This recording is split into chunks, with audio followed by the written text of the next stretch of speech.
ભાવનગર શહેરના કુંભારવાડા વિસ્તારમાં નારી રોડ ઉપર અજાણ્યા વાહનમાંથી રસ્તા ઉપર ઓઇલ ઢોળાયું હતું, જેને પગલે વાહનો સ્લીપ થતા હતા। કુંભારવાડા નારી રોડ ઉપર કોઈ ગાડીમાંથી ઢોળાયેલા ઓઇલના પગલે અન્ય વાહનો પાછળ આવતા હોય તેની ગાડીઓ સ્લીપ થતી હતી। આજે ફાયર વિભાગ ઘટના સ્થળે આવી પહોંચ્યું હતું।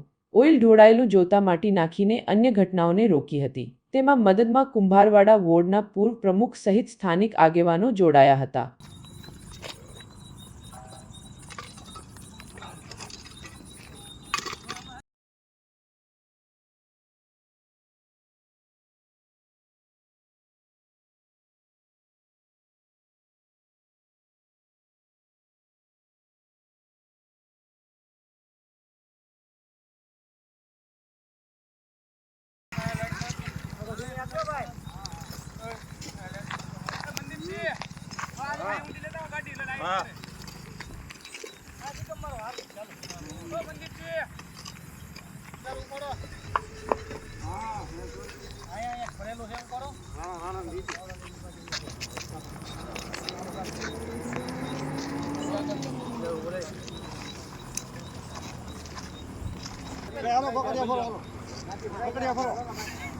બકડિયા ફરો